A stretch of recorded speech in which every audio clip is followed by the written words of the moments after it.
अस्सलाम वालेकुम प्यारे बच्चों। इससे पहले वीडियो में हम हिसाबी तसाद के इत्तलाक के मुतालिक कुछ मिसालें हल कर रहे थे मशकी सेट 3.4 से। कल के वीडियो में हमने दो मिसालें हल किए थे। आज जो है तीसरी मिसाल देखेंगे कि एक शख्स ने 8,000 रुपये कर्ज लिया। एक शख्स ने 8,000 रुपये कर्ज लिया, उस पर उसने 1,360 रुपये सूद अदा करना कबूल किया। कर्ज के ऊपर 1,360 रुपये क्या किया? सूद अदा करना कबूल किया। हर किस्त पहली वाली किस्त से 40 रुपये कम देकर 12 माहाना किस्तों से कुल रकम अदा की। अब यहाँ पर शर्त दी गई कि हर किस्त जो है वो पहली वाली किस्त से 40 रुपये कम है, ठीक है। और ऐसे 12 महीनों में उसने क्या किया? वो पूरी रकम जो है सूद के साथ में लौटाया है। उसने पहली और आखिरी किस्त कितनी अदा की, यह सवाल अपने को मालूम करना है, ठीक है। तो यहाँ पर सबसे पहले हम लिखेंगे कि कर्ज की कुल रकम, कर्ज की कुल रकम,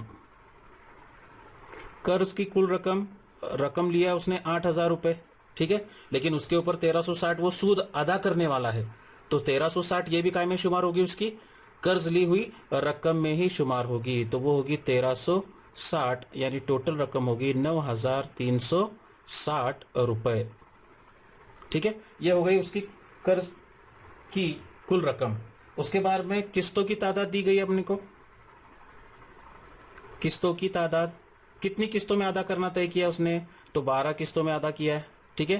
तो ये n की कीमत आएगी 12 बराबर n। और उसके बाद में S12 यानी 12 किस्तों में जो कुल रकम वो जमा करेगा वो रकम किसके मसावी होगी? तो कर्ज ली गई रकम के बराबर होगी, यानी वो कीमत कितनी होगी? 3,960 रुपये होगी, ठीक है। अब यहां पर मैं पेज के दो हिस्से करता हूं। हर किस्त, यहां पर शर्त दी गई है कि हर किस्त साबिका किस्त से, साबिका किस्त से क्या है? 40 रुपये कम है। 40 रुपये क्या है? कम है। 40 रुपये कम है। अब इसकी मिसाल में आप लोगों को एक आम मिसाल में इस तरह से समझा सकता हूं। देखो कि अगर समझो पहली किस्त हमने 100 रुपये लिए, पहली किस्त कितनी लिए? 100 रुपये लिए, तो दूसरी किस्त कितनी होगी? 40 रुपये कम, यानी वो कितनी आएगी? 60 होगी। फिर तीसरी किस्त कितनी रकम होगी? 20 रुपये होगी। ये मिसाल के तौर पर ले रहा हूं मैं, समझ में आ रहा ना। तो इस तरह से जो है उसका क्या होगा? ये किस्तें होगी कि पहली किस्त से आने वाली किस्त जो है वो 40 रुपये कैसी होगी? कम होगी। तो हर एक में जो है वो 40 रुपये का क्या होने वाला है? वहां पर फर्क होने वाला है। लेकिन यहां पर जब हम हिसाबी तसाद का फर्क मालूम करते तो हम दूसरे रुकनों में से पहले रुकनों को क्या करते हैं? यहां पर नफी करते हैं। तो 60 में से 100 को नफी करेंगे तो यहां पर डी की कीमत हमको मिलेगी, डी बराबर कितना? नफी 40। ये बात के ऊपर आपको क्या करना है? यहां पर ध्यान रखना है। ये इंपॉर्टेंट नुकता है, डी बराबर नफी 40। इस मिसाल में ये पॉइंट को आपको क्या करना है? यहाँ पर ध्यान रखना है। अक्सर क्या करते हैं हम लोग, सवाल को पढ़ते कि भाई 40 रुपये कम है। अब 40 रुपये कम है तो डी की कीमत सीधे 40 लेता है, और उसकी वजह से अपना जवाब जो है वो क्या हो जाता है? वहां पर गलत हो जाता है। तो यहाँ पर डी बराबर कितना आएगा? नफी 40। और ये एक हिसाबी तसाद है। ये एक क्या है? हिसाबी तसाद है। बात समझ में आ रही है आपके? ठीक है। अब एस एन का जाब्ता लेंगे तो एस एन का जाब्ता अपने पास है, एस एन बराबर n/2 कॉस में 2a जमा n नफी 1 जरब d, ठीक है। इसमें n की कीमत अपने को मालूम है 12, हाँ। उसके बाद में S12 की कीमत भी हमको दी गई है, d की कीमत भी हमको दी गई है, a की कीमत हमको क्या करना है? मालूम करना है। तो वो a की कीमत यानी हिसाबी तसाद का पहला रुकन, यानी वो पहली किस्त कहलाएगी।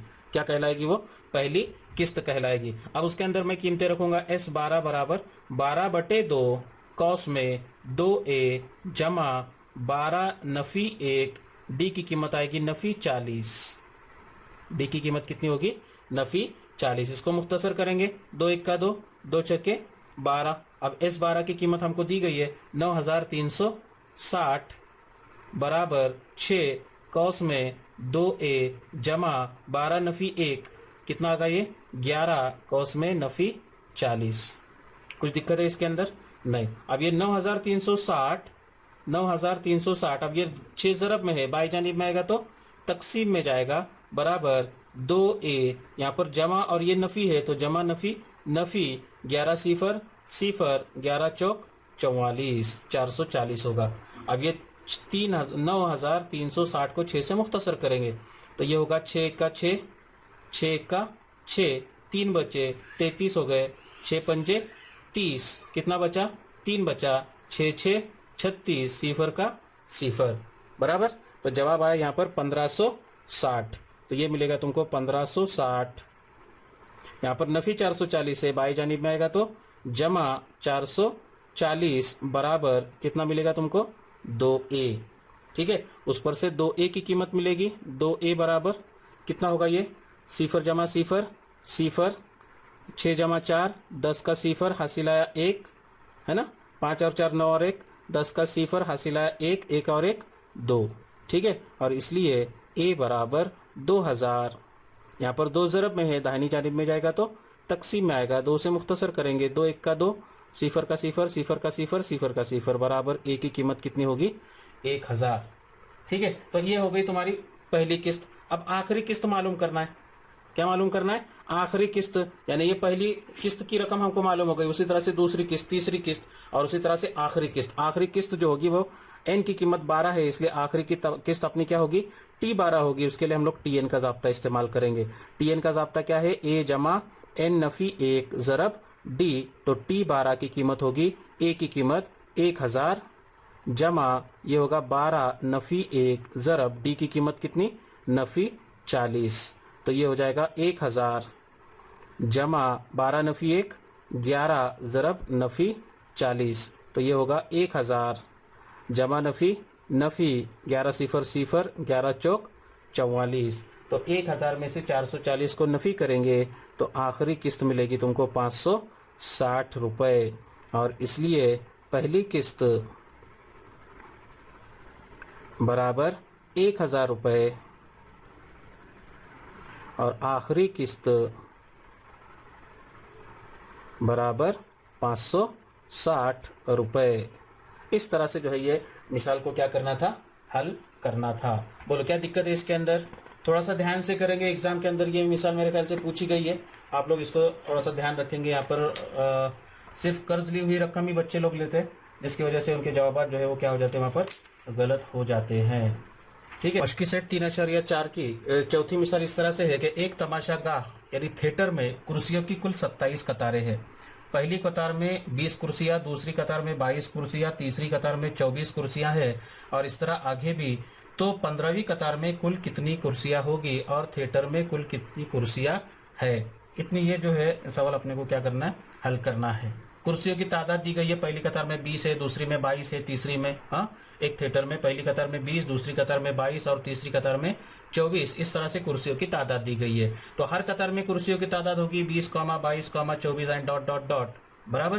तो ये क्या है? हिसाबी तसाद है। ये हिसाबी तसाद है जिसमें a बराबर a यानी पहला रुकन कितना है वो 20 है। उसके बाद में d की कीमत मालूम करेंगे, 22 नफी 20 कितना होगा ये 2। ठीक है, तो हमें क्या मालूम करना है? तो 15वीं कतार में कुल कितनी कुर्सियां होगी? 15वीं कतार में ऐसा नहीं सवाल है कि एक पहली कतार से लेके 15वीं कतार तक कुल कितनी कुर्सियां होगी, ऐसा सवाल है क्या? नहीं, सवाल क्या पूछा गया है कि सिर्फ 15वीं कतार में कुल कितनी कुर्सियां होगी। जैसे ये पहली कतार की है, दूसरी कतार की है, तीसरी कतार की कुर्सियों की तादाद है, तो इसी तरह से जो अपना 15वां अदद होगा ये क्या होगा? 15वीं कतार में कुर्सियों की तादाद को जाहिर करेगा, है ना, यानी 15वां अदद होगा वो, बराबर है 15वां रुकन होगा वो। इसका मतलब हमें क्या मालूम करना है? वहां पर n की कीमत 15 के लिए T15 की कीमत मालूम करना है। समझ में आ रहा है? तो T n का ज़ाब्ता लिखेंगे पहले, Tn बराबर a जमा n नफी 1 ज़रब d बराबर T15 15वीं कतार में कुर्सियों की कुल तादाद T15 बराबर a की कीमत 20 जमा n की कीमत 15 नफी 1 ज़रब d की कीमत 2। तो ये हो जाएगा 20 जमा 15 नफी 1 14 ज़रब 2 बराबर 20 जमा 14 ज़रब 2 14 2 28 बराबर कितना होगा ये 48। और इसलिए 15वीं कतार में कितनी कुर्सियां होगी? इसलिए 15वीं कतार में कुल 48 कुर्सियां होगी। बात समझ में आई? अब उसके बाद में सवाल क्या पूछा गया है कि थिएटर में कुल कितनी कुर्सियां होगी। अब थिएटर में कुल कितनी कतारें हैं? 27 कतारें हैं। बराबर है। तो यहाँ पर n की कीमत जो हमको लेना है वो क्या करना है, n की कीमत 27 लेनी होगी। a की कीमत तो अपने को दी गई है 20 और d की कीमत भी हमने मालूम किए है 2। ठीक है, तो Sn का जाब्ता लेंगे। Sn बराबर n बटे 2 कॉस में 2a जमा n नफी 1 ज़रब d। ठीक है, तो उस पर से S 27 की कीमत मालूम करेंगे, क्योंकि कुल कुर्सियां मिलना है अपने को, पहली कतार से लेके 27वीं कतार तक कुल कुर्सियों की तादाद मालूम करना है। तो यहाँ पर आएगा 27 बटे 2 कॉस में 2 ज़रब a की कीमत 20 जमा n की कीमत 27 नफी 1 ज़रब d की कीमत 2। ठीक है, अब 27 को 2 से मुख्तसर नहीं होता है, इसलिए हम उसको है वैसे ही रखेंगे। कॉस में 20 2 40 जमा 27 नफी 1 28 ज़रब 2। ठीक है, अब कितना मिलेगा, ये 27 बटे 2 कॉस में 40 जमा 28 2 56 बराबर 27 बटे 2 कॉस में दोनों की जमा करेंगे तो 5 और 4 9 96। ठीक है, अब 96 को क्या करेंगे हम लोग, सॉरी 27 नफी 1 यहाँ पर 26 होता है, 26 2 52 होता है यहाँ पर, और ये दोनों मिला के यहाँ पर 2 5 और 4 9 92। ठीक है, 2 से मुख्तसर हो सकता है, 2 1 का 2 2 चौक 8 1 बचा 2 छक्के 12 बराबर 27 ज़रब 46 और 27 ज़रब 46 की कीमत कितनी आएगी, 1242। ठीक है, तो ये हो गई तुम्हारी S27 की कीमत। और इसलिए थिएटर में कुल 1242 कुर्सियाँ हैं। इस तरह से जो है ये मिसाल को क्या करना है, आपको हल करनी है। ठीक है जी, शुक्रिया।